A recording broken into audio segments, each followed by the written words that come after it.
Pessoal, agora falando de fato das demonstrações financeiras ou demonstrações contábeis financeiras. Elas estão interligadas umas às outras. Então, elas são o tripé que pelo qual nós visualizamos a empresa como um todo, tá? Então, elas estão totalmente conectadas. Nós vamos falar mais disso nesse curso. Nós vamos apresentar toda essa conexão, como que ela acontece. Vocês vão entender isso aqui, essa em termos de integração, tá? Mas primeiro nós temos que entender cada uma delas. Então, o que que é a demonstração de resultado do exercício, ou em inglês o P&L ou Profit and Loss? Ele é um relatório que foca na rentabilidade e na lucratividade do negócio. Nada mais que isso. Esse relatório, ele procura responder qual o lucro líquido da empresa, ou o lucro operacional, ou a margem de lucro, ou a margem operacional. Ou seja, todas as medidas de rentabilidade e lucratividade do negócio medidas durante um período de tempo, podendo ser um mês, podendo ser um trimestre, podendo ser um ano. São esses três, geralmente, que nós falamos. Então, ela mede a rentabilidade de uma empresa, ou de um projeto, ou de um investimento naquele período de tempo. O balanço patrimonial, ou em inglês o balance sheet, ele foca na situação patrimonial da empresa agora. Ele é como se fosse uma fotografia da situação patrimonial da empresa. Então, o que que é o patrimônio da empresa?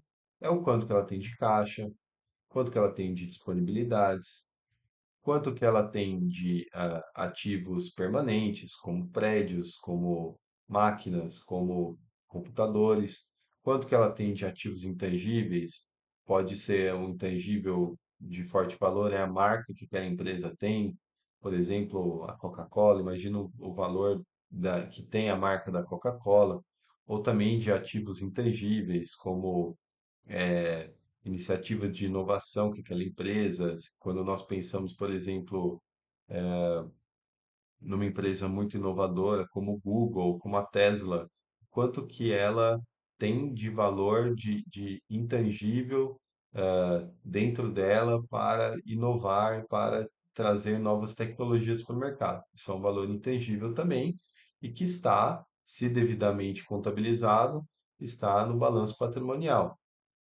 Então é uma confusão que muita gente faz de que um ativo intangível, de que um ativo para estar no balanço ele é, tem que ser algo físico, tem que ser uma moeda, tem que ser dinheiro, tem que ser algo que a gente toca, mas não necessariamente. A contabilidade evoluiu e hoje em dia ela engloba também os ativos intangíveis. Mas nós vamos falar disso mais para frente. Além disso, o que mais que ela traz? Ela traz o lado dos passivos, né? O balanço patrimonial ele é dividido entre ativos e passivos. Nós vamos falar mais para frente. Então, ele também traz o nível de endividamento da empresa, quanto de financiamento ela tem, né?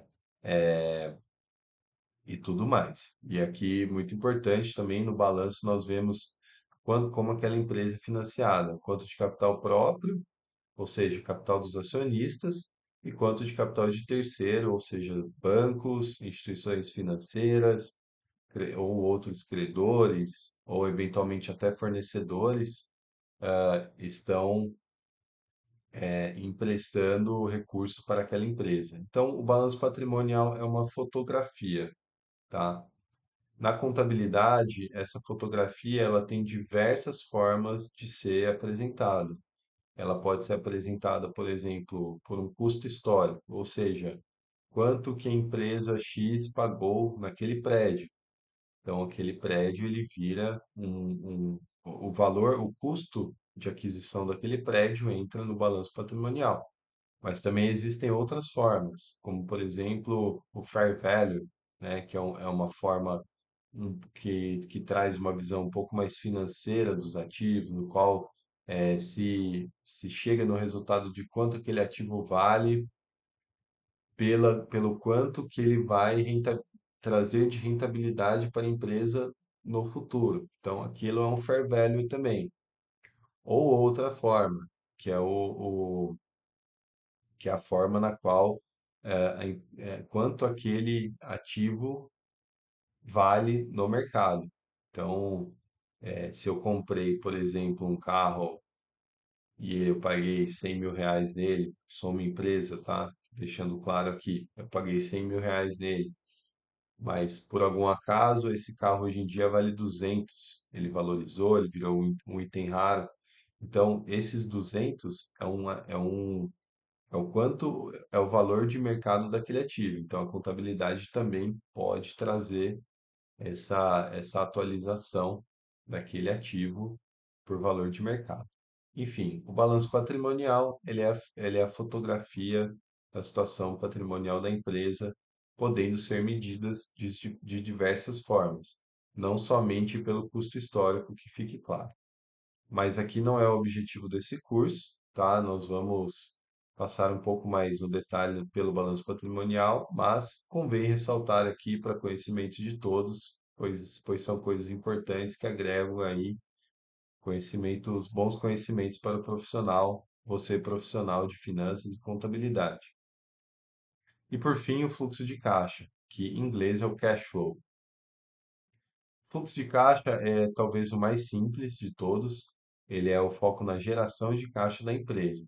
Então, é o quanto caixa que foi gerado, ou seja, quanto que entrou de caixa na empresa, seja por conta das receitas da empresa ou por venda de ativos, mas quanto de fato entrou de caixa naquela empresa e quanto de caixa saiu por custo, por despesa, por investimento, por impostos, etc.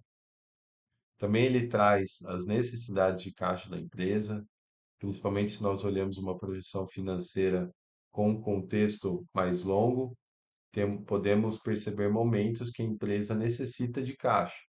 Então, esse fluxo de caixa, é pelo fluxo de caixa que nós vamos ver aí esses furos de caixa que provavelmente vão necessitar de aportes de acionistas ou financiamentos bancários, etc.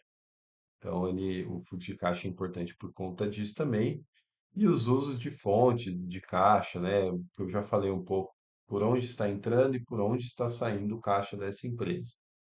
Então, são esses três os principais relatórios que compõem as demonstrações financeiras. Eles são fundamentais que você entenda que são eles. Todas as empresas que você for abrir aí, os relatórios contábeis e financeiros, seja ela de capital aberto ou não, esses três relatórios vão estar disponíveis, alguns um pouco mais bem feitos do que outros, outros é verdade, mas é fundamental esse entendimento mesmo porque nós vamos utilizá-los aqui bastante nesse curso de modelagem financeira.